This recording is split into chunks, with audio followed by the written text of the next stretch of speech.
Tuhan, Bapak Gembala, Ibu Gembala tidak ada, saya hari apa dihubungin, jadi saya melayani emang satu paket sama musik.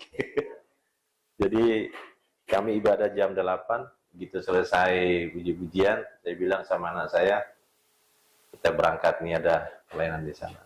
Jadi kita tinggalin di sana, nanti biar Ibu Gembala sama anak-anak yang ngatur juga. Ya. Nama Tuhan, haleluya. Mari kita buka dalam Injil Matius pasal yang ke-11.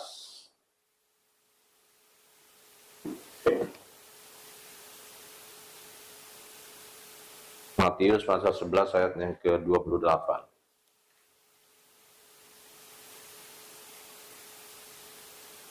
(28, 29, 30) ya. Sudah dapat semua? Ya, firman Tuhan berbunyi, marilah kepadaku semua yang letih lesu dan berbeban berat.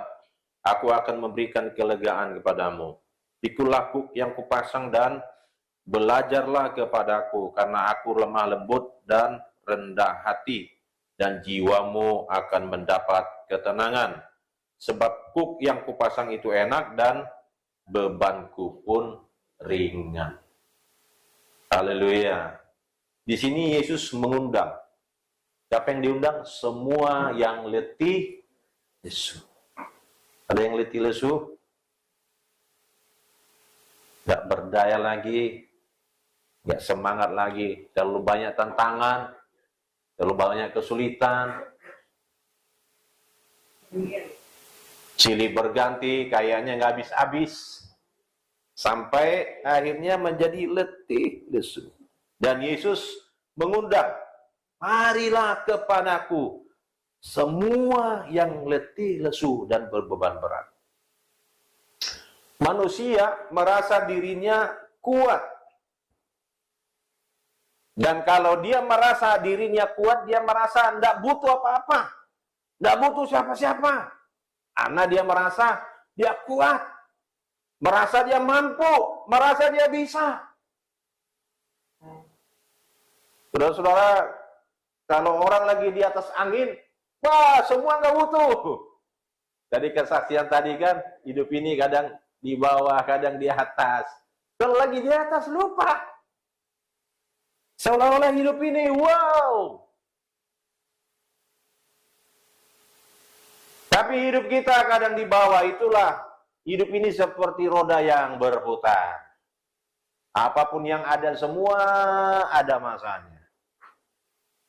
Jadi kalau manusia merasa dirinya kuat, merasa dia mampu, dia merasa nggak butuh apa-apa, nggak butuh siapa-siapa.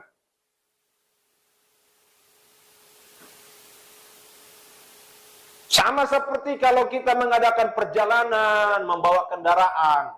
Wah, sekarang kan ada tol yang panjang ya, tol Cipali, tol apalagi sampai ke sana lagi Palimanan, sampai ke Jawa Timur sana, dan itu sangat melelahkan, saudara-saudara. Jadi dalam perjalanan yang panjang itu tuh membutuhkan istirahat.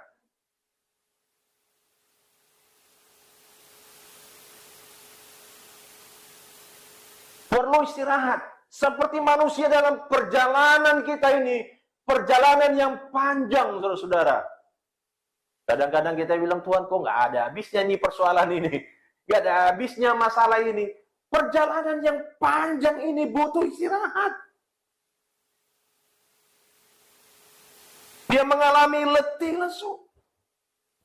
Dari dalam perjalanan yang panjang tadi, bawa kendaraan perlu, makanya disiapkan di situ ada rest area, ya kan?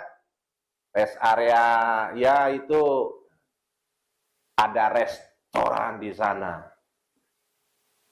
Di restoran kita perlu rest atau pause, istirahat sebentar, disegarkan kembali. Supaya apa? Supaya segar kembali untuk mengadakan perjalanan yang panjang. Kalau tidak istirahat, itu bisa bahaya, ya kan? Makanya kecelakaan udah ngantuk, udah capek, dipaksakan. Apalagi dia lupa ini narik kakinya, dia gasnya diinjak terus. Bahaya. Jadi butuh istirahat dalam perjalanan yang panjang. Hidup ini penuh dengan tantangan. Ya, Ayub berkata bahwa hidup di bumi itu seperti berperang. Ini perkataan Ayub. Seperti berperang. Orang yang berperang itu bagaimana, saudara-saudara? Dia selalu waspada. Tidak ada rileks, saudara-saudara. Ada orang berperang, kita istirahat dulu ya. Lagi istirahat, musuh datang, tembak, matilah dia. Tidak ada kata istirahat. Tidak ada kata santai. Kita tidur-tidur dulu sambil ayun-ayunan, orang berperang. Tidak ada. Jadi Ayub katakan hidup seperti berperang. Adanya selalu waspada. Kalau saudara selalu waspada itu lama-lama capek ya. Capek. Kalau wajahnya tegang terus sepanjang hari, lama-lama dia begini terus. Hidup di bumi dikatakan seperti itu, seperti berperang. Dia ada santai. Ayub yang berkata, selalu waspada. Dan itu sangat melelahkan sekali, saudara-saudara. Yesus mengundang orang-orang yang demikian.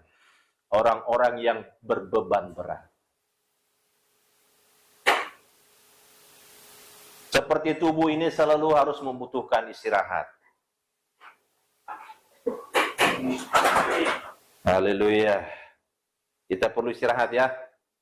Apalagi udah umur-umur. Kok rasanya kok baru cuman masak sayur udah capek. Berdiri baru berapa menit udah capek gitu ya. Perlu istirahat lagi duduk. Ya kan? Kita semua membutuhkan istirahat, membutuhkan rileks. Duduk, nyalain TV kita nonton siapa? Nonton telenovela, nonton apa, ya kan? Nonton apa lagi? Drakor, drama Korea, ya. Butuh istirahat. Tubuh ini butuh istirahat. Jadi Yesus mengundang, ayo, semua yang letih lesu. Kita masih hidup di bumi ini, saudara-saudara. Ayub katakan tadi hidup seperti berperang. Selalu waspada.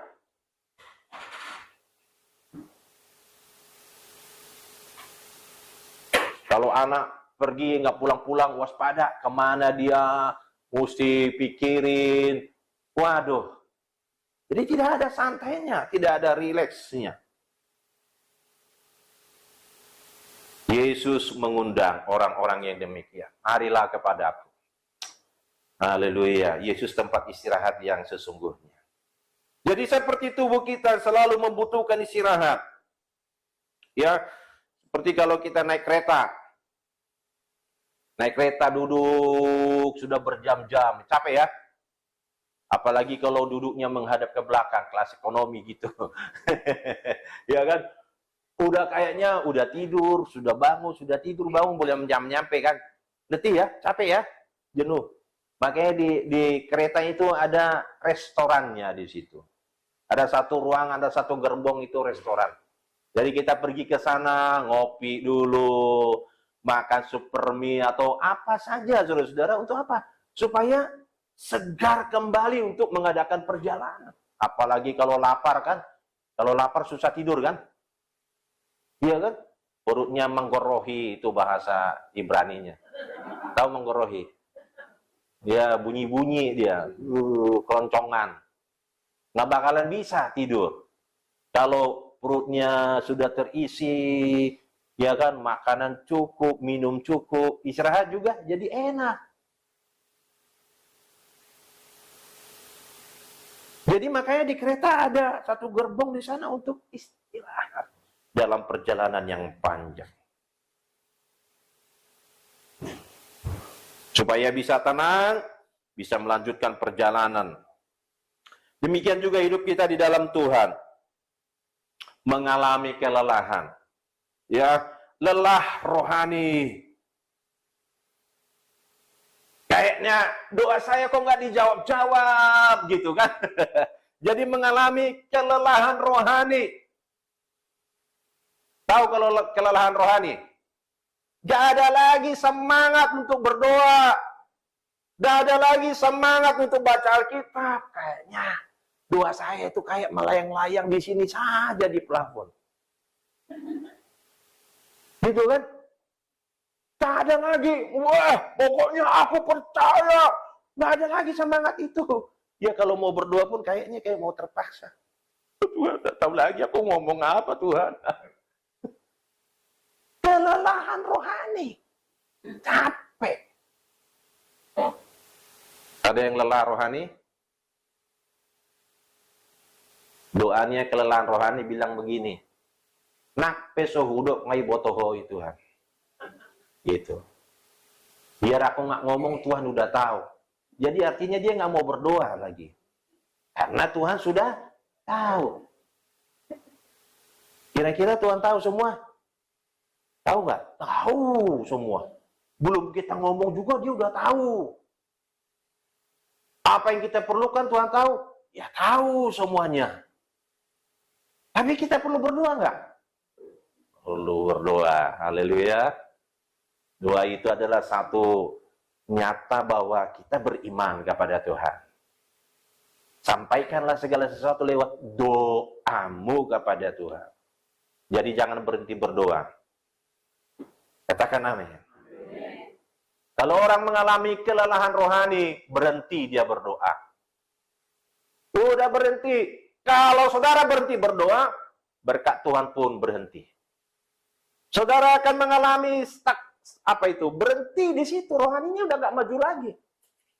Kalau kita berhenti baca Alkitab, kita berhenti berdoa, berhenti, rohani kita juga gak maju.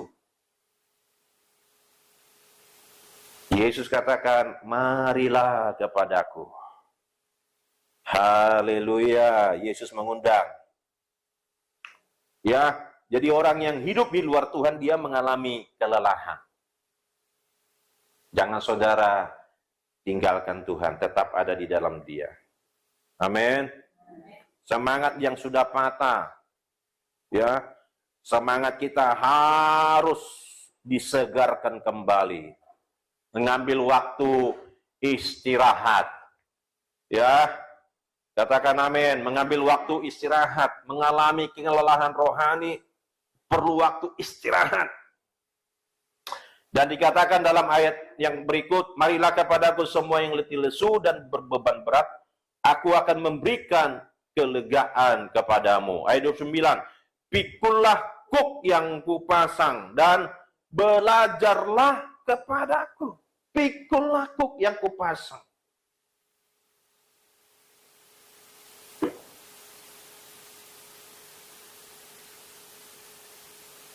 Kuk yang kupasang, kuk yang dipasang oleh Tuhan tidak membuat kita menjadi berlelah, menjadi letih lesu. Ayat ini katakan di sini bahwa pikullah kuk yang kupasang dan belajarlah kepadaku karena aku lemah lembut dan rendah hati dan jiwamu akan mendapat ketenangan. Sebab kuk yang kupasang itu enak dan bebanku pun ringan. Jadi dikatakan kuk yang dipasang oleh Tuhan ya tidak membuat menjadi berlelah, menjadi lesu. Sama seperti sapi yang belajar membajak. Kalau kita di tempat persawahan, ada sapi yang membajak itu. Jadi sapi yang baru belajar membajak itu kan dia mencong kiri kanan, dia lari ke sana sini. Kalau dia sudah terlatih, dia akan tahu sesuai arahan siapa itu, si petani itu. Jadi dia nggak melenceng kiri kanan. Kalau dia melenceng kiri kanan, dia akan menjadi capek. Kuk yang kupasang itu ringan. Kuk yang dipasang Tuhan, beban yang dipasang Tuhan tidak melelahkan. Haleluya. Ada orang kayaknya, aduh, ikut Tuhan capek ya, mesti begini, mesti begitu. Nggak boleh hidup sembarangan. nggak boleh ngomong seenaknya, nggak boleh maki-maki orang, nggak boleh sakit hati, nggak boleh nyimpan dendam. Ya ikut Tuhan, susah ya? Susah nggak ikut Tuhan? Enggak ya? Kok yang dipasang itu justru membuat kita menjadi enak. Kalau kita menuruti Tuhan, melakukan apa yang Dia mau, menjadi enak. Sama seperti tadi sapi yang belajar membajak itu, yang melenceng kiri kanan. Ini dikatakan bahwa Yesus itu seperti pelatih. Pelatih yang sudah handal dia. Haleluya. Jadi kalau kita belajar kepada Yesus, Dia adalah mentor kita yang sangat berpengalaman. Amin, saudara-saudara. Sehingga tidak melenceng ke kiri dan ke kanan. Dia tetap fokus.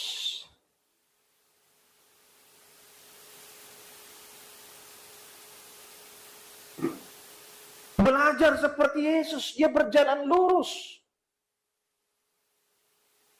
Sebab aku lemah lembut dan rendah hati. Kita semua belajar kepada Yesus. Saya bilang amin, saudara-saudara. Amin.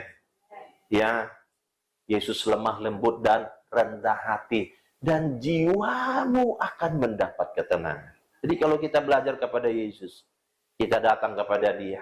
Dalam hidup ini, kalau saudara mungkin merasa lelah, saudara mungkin jalannya miring sana, bengkok sini, tidak lurus. Kita mau belajar kepada Yesus. Yesus itu adalah guru kita, Dia teladan kita. Dia sangat berpengalaman, Dia tahu kemana kita akan melangkah, Dia tahu mengarahkan hidup kita. Saudara-saudara, dikatakan bahwa Dia adalah gembala yang baik. Dia akan membimbing kita di air yang tenang, di rumput yang hijau. Dia akan menyegarkan jiwa kita. Yesus itu teladan kita. Tadi dikatakan, pikulah kuk yang kupasang dan belajarlah kepada aku. Saudara mau belajar kepada Yesus? Kita semua belajar kepada Yesus. Dia rendah hati, Dia lemah lembut. Haleluya. Jadi Yesus nggak pernah stres, saudara-saudara. Amin. Kalau saudara ikutin Tuhan Yesus, saudara turut Dia, saudara pun nggak akan stres. Dia akan memberikan sukacita dalam hidup kita. Yang membuat stres karena jalan kita bengkok sana, bengkok sini. Bentur sana, bentur sini. Akhirnya kita balik. Tuhan Yesus, tolong saya. Tuhan bilang, iya makanya lurus. Jalannya lurus, ikut. Ya kan? Baru ikut 2 hari, hari ketiga bengkok lagi, bengkok sana lagi. Haleluya. Saudara mau ikut Yesus? Jalannya lurus. Turut kehendaknya. Amin. Tiap hari baca firman-Nya, berdoa, merenungkan firman-Nya. Tuhan, tunjukkan jalanmu, kemana aku melangkah. Kadang Tuhan bilang, ya kau lewat sini, jalan sini. Enggak Tuhan, ini lebih seru jalan ini. Akhirnya mengalami kelelahan. Letih, lesu. Coba kita lihat dulu Matius 5 ayat yang kelima.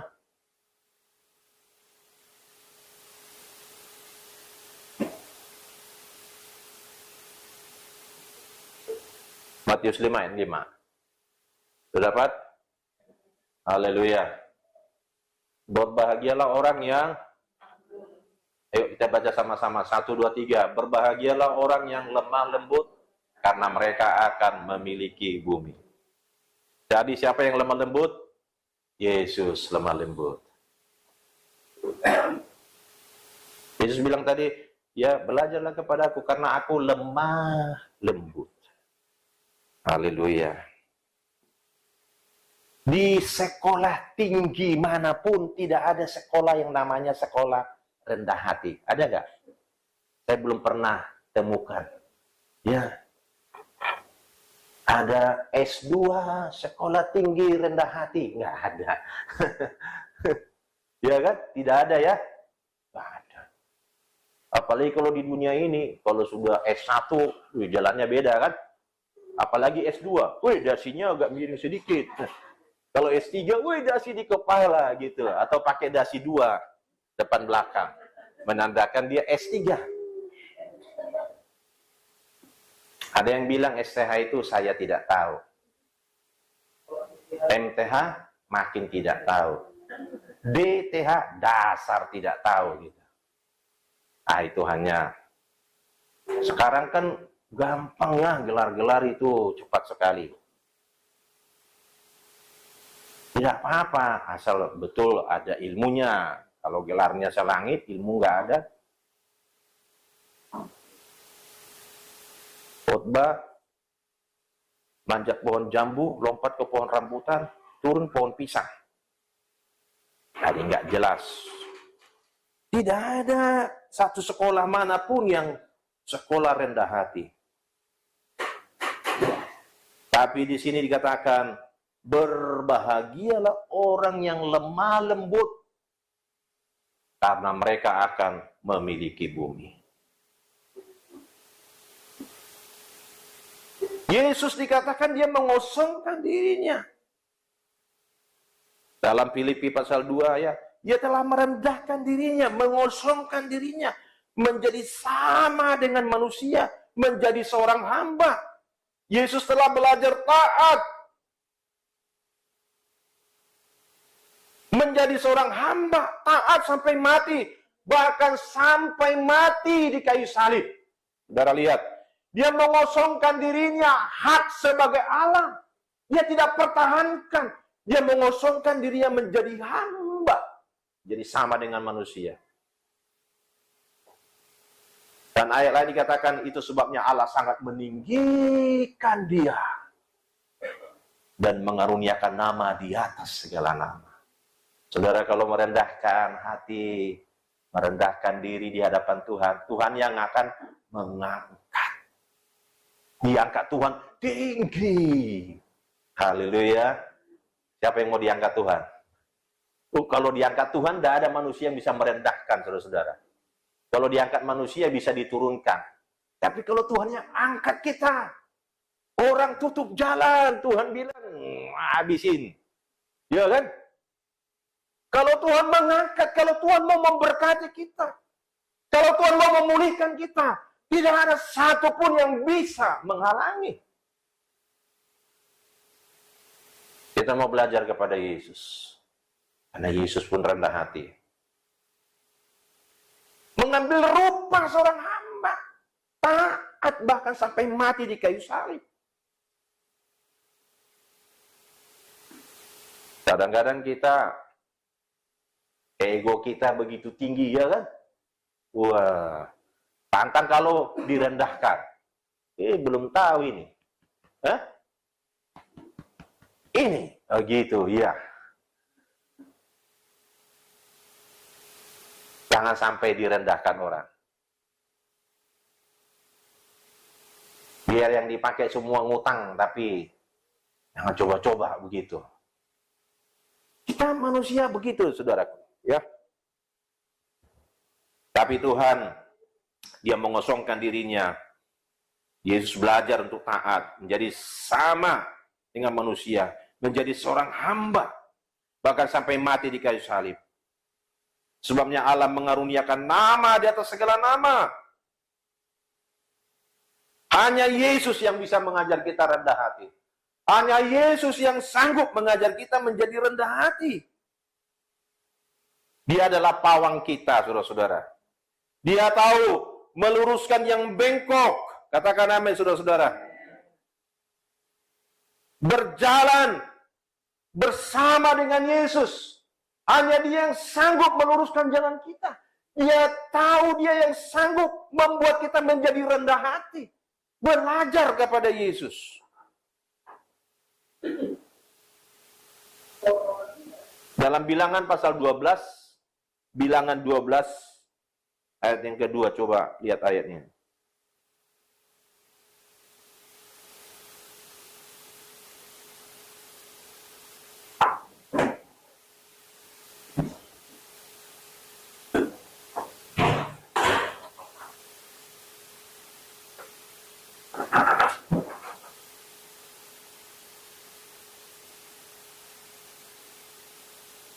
Kata mereka, sungguhkah Tuhan berfirman dengan perantaraan Musa saja? Bukankah dengan perantaraan kita juga ia berfirman? Dan kedengaranlah hal itu kepada Tuhan. Ayat yang ketiga, adapun Musa ialah seorang yang sangat lembut hatinya, lebih daripada setiap manusia yang ada di atas muka bumi. Adapun Musa sangat lembut hatinya. Haleluya. Dikatakan bahkan lebih dari setiap manusia yang ada di atas muka bumi ini. Jadi Musa, dia adalah manusia yang paling lembut hatinya di atas muka bumi. Amin, saudara-saudara. Ini firman Tuhan yang katakan. Jadi kalau ada yang rendah hati di sini, Musa jauh lebih rendah hati dari kita. Karena Tuhan katakan demikian, firman Tuhan. Tapi kita lihat Musa, orang yang paling lembut hatinya pun, saudara-saudara, ya, yang paling lembut hatinya,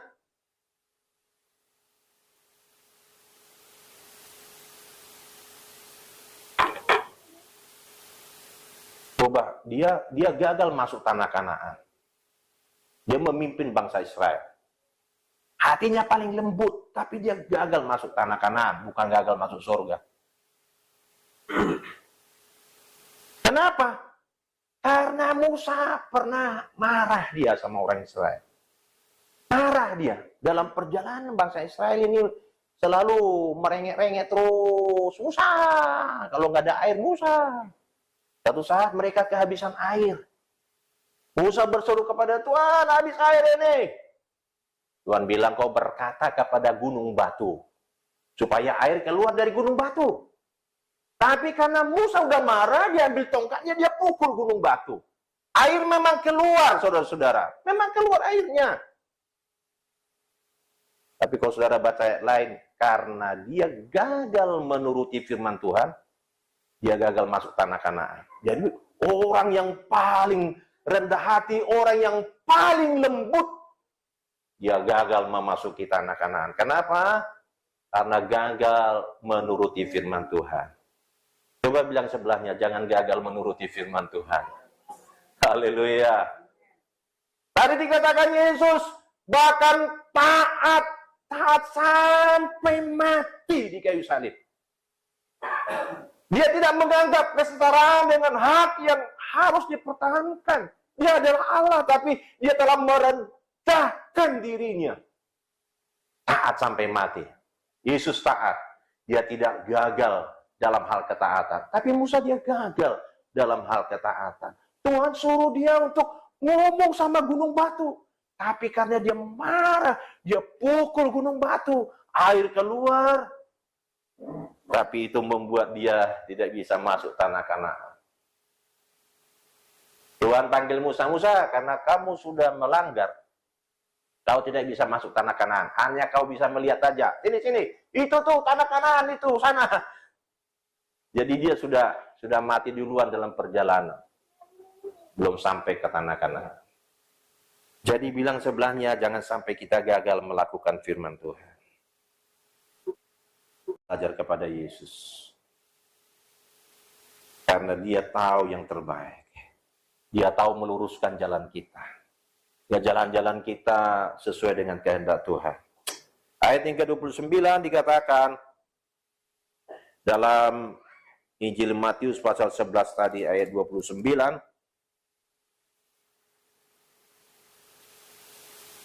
Pikulah kuk yang kupasang dan belajarlah kepadaku, karena aku lemah lembut dan rendah hati, dan jiwamu akan mendapat ketenangan. Jiwamu akan mendapat ketenangan. Jadi istirahat untuk jiwa. Kalau jiwanya terganggu, tahu kalau jiwanya terganggu. Di lampu merah suka pakai dasi, nggak pakai celana. Lupa pakai celana karena jiwanya terganggu. Jadi istirahat bagi jiwa itu, ya, dalam jiwa kita terdapat 3. perasaan dan kehendak nih dalam jiwa kita. Pikiran, perasaan, kehendak ini nih, kalau nggak ada ketenangan, ada orang kelihatannya duduk diam dengar firman, tapi pikirannya kemana-mana, sampai ke Gunung Sitoli, sampai ke Siborong-borong, gitu kan? Gitu kan, karena pikirannya itu kemana-mana. Atau lagi dengar firman Tuhan, dia coba hitung untungnya berapa, gitu. Haleluya, di sini semua pikirannya untuk firman. Atau mungkin perasaannya lagi nggak enak, disakiti orang. Jadi dalam jiwa kita ada pikiran, perasaan, dan kehendak. Di mana dikatakan istirahat jiwa kita? Ayat 29 dikatakan jiwamu akan mendapat ketenangan. Ada emosi, ada keinginan di sana. Ada perasaan kecewa, perasaan duka cita. Ada orang yang terus dikuasai oleh perasaan kecewa. Ditanya, kenapa nggak ke gereja? Kecewa aku sama pendeta. Kenapa? Iya, soalnya firman Tuhan negor saya melulu.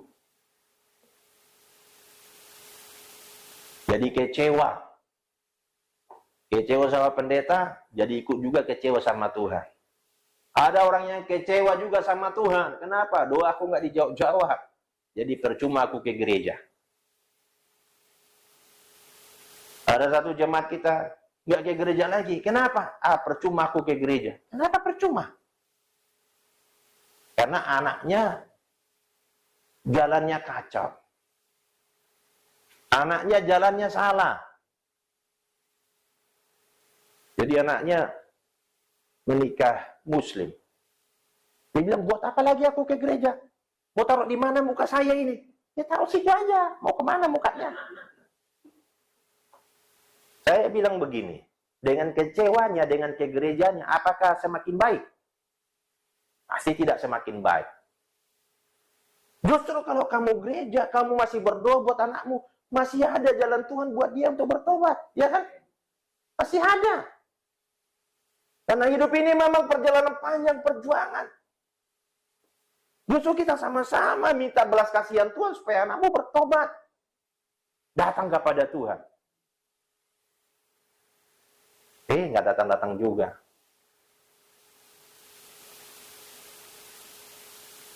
Dikasih kekuatan firman, didoakan, tidak ada respon. Saya pikir, biarlah Tuhan yang tolong dia. Supaya dia menyadari. Dia tinggal dalam kekecewaannya. Tapi saya bilang terakhir, ibu mengambil keputusan yang salah. Harus cepat-cepat datang sama Tuhan. Karena hanya Tuhan yang menjadi kekuatanmu dalam menghadapi persoalan. Kalau persoalannya udah begitu terus nggak bersama Tuhan, wah hidup ini terasa semakin pahit ya. Semakin sulit. Walaupun hidup ini sulit, banyak tantangan, kalau kita bersama dengan Tuhan selalu ada jalan keluar, selalu ada kemenangan, saudara-saudara. Karena tadi ayat berkata bahwa marilah kepadaku semua yang letih lesu, aku akan memberikan kelegaan. Jadi ayat 29 dikatakan di sini, pikulah yang kupasang dan belajarlah kepadaku, karena aku lemah lembut dan rendah hati, dan jiwamu akan mendapat ketenangan. Jiwamu akan mendapat ketenangan. Di mana kita dapat ketenangan? Di dalam Yesus. Amin, saudara. Di dalam Dia. Kalau kita berjalan bersama dengan Tuhan Yesus, ada ketenangan di sana. Mari saudara-saudara, jangan pergi ke tempat lain. Jadikan Yesus menjadi sandaran hidupmu. Jiwamu, pikiranmu, perasaanmu, kehendakmu akan mendapat ketenangan.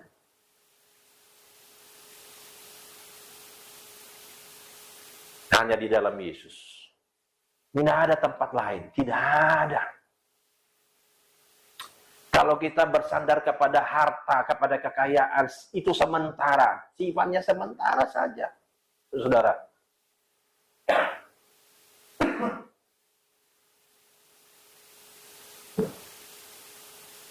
Kalau menyandarkan apalagi harapannya mobil baru bisa bikin senang? Bisa, ya kan? Woi, senang. Berapa lama? Cuma mungkin berapa bulan.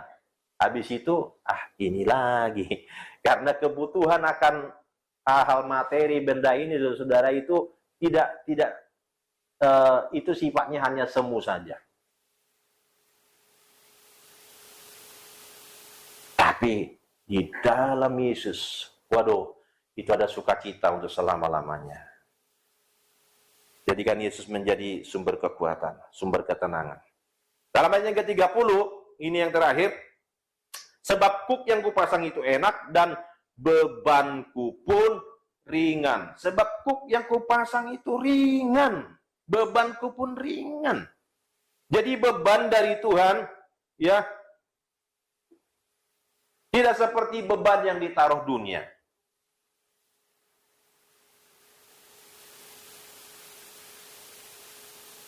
Beban yang ditaruh dunia itu ditumpuk lagi, dia bertumpuk-tumpuk.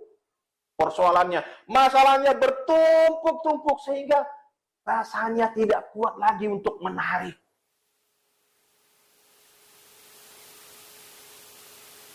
Sebab kuk yang kupasang itu enak dan bebanku pun ringan. Beban yang ditaruh dunia ini, waduh, membuat kita tidak berdaya, tidak sanggup lagi untuk menariknya.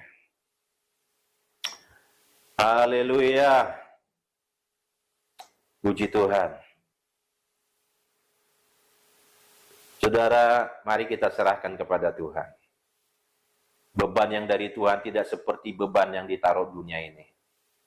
Dan Tuhan katakan, beban yang kau taruh itu enak. Ya, kuk yang kau pasang itu enak dan bebanku pun ringan. Dan jiwamu akan mendapat ketenangan.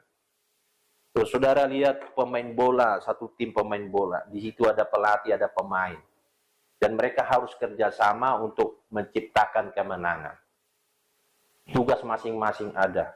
Kalau pemainnya mendengar arahan pelatih, ya nanti oper sini, begini.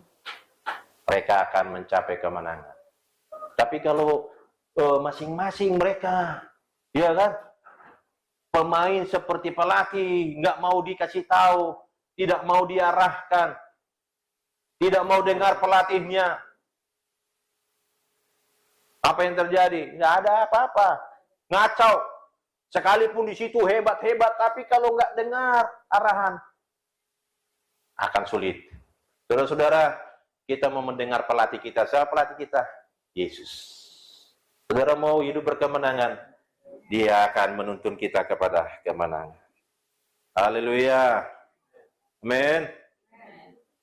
Demikian juga ya, kita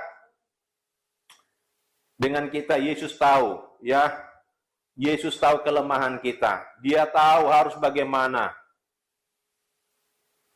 Ada kesulitan, ada kesusahan. Mari kita datang kepada Yesus, saudara-saudara. Bicara kepada Yesus. Dia yang berikan kita ketenangan. Dia yang berikan kita kemenangan. Dia tahu kemana kita melangkah. Dia tahu kesulitan kita. Dia tahu hal-hal yang harus kita hadapi. Tuhan akan berikan kita kemenangan.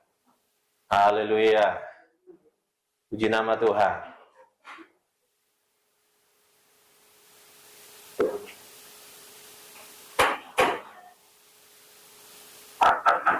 Sekali lagi saudara-saudara, dalam perjalanan kita ini, saudara-saudara ya, Yesus tahu yang terbaik buat kita. Dia tahu pergumulan kita. Sekali lagi, Dia tahu persoalan, Dia tahu kesulitan kita. Saya katakan tadi sama seperti pemain bola, mereka satu tim. Mereka tidak boleh jalan sendiri-sendiri. Sekalipun hebat, wah, menunjukkan kebolehannya menurut caranya dia, tidak tercapai kemenangan. Dia harus mendengar pelatihnya.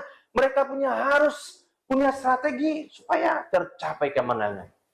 Saudara-saudara, Yesus itu adalah penolong kita. Dia tahu jalan-jalan yang kita hadapi. Kalau kita mendengar Dia, kalau kita menuruti Dia, saudara-saudara. Dikatakan tadi, ya, sebab kuk yang kupasang itu enak dan bebanku pun ringan. Jadi beban yang diberikan dunia ini akan menumpuk dan sehingga kita tidak mampu untuk melewatinya. Tidak mampu untuk menariknya, tidak mampu untuk memikulnya. Tapi firman Tuhan katakan, karena kuk yang kupasang itu enak dan bebanku pun ringan. Yesus tahu dalam hidup kita. Yesus tahu dalam rumah tangga saudara. Yesus tahu. Yesus tahu kehidupan anak-anak saudara. Yesus tahu dalam pekerjaanmu. Dia tahu. Dia tahu.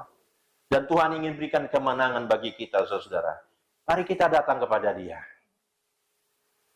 Dia adalah guru kita. Dia yang akan menuntun kita. Kalau kita tunduk kepada Dia, kita dengar arahannya, kita dengar tuntunannya, Dia akan berikan kita kemenangan. Tuhan menolong kita semua, saudara-saudara. Ya, kalau ada kesulitan, ada kesusahan, ada persoalan, hari ini kita mau datang kepada Yesus dan berkata, Tuhan, hanya Engkau yang sanggup menolong hidupku. Hanya Engkau yang mampu menyelesaikan persoalan. Mungkin saudara sudah mencari dengan caramu sendiri. Saudara sudah berupaya, saudara sudah pergi kemana, saudara sudah kerjakan apapun mungkin. Hari ini Yesus berkata, marilah kepadaku yang letih lesu berbeban berat, aku mau beri kelegaan. Kalau saudara mau dapat ketenangan, saudara dapat jawab kemenangan, saudara mendapat pertolongan, kita mau datang kepada Dia. Kita ceritakan pada Tuhan, Tuhan, Engkau tahu segala sesuatu. Aku tidak sanggup lagi, aku tidak mampu lagi. Yesus yang sanggup untuk melakukannya. Tuhan memberkati kita semuanya. Haleluya.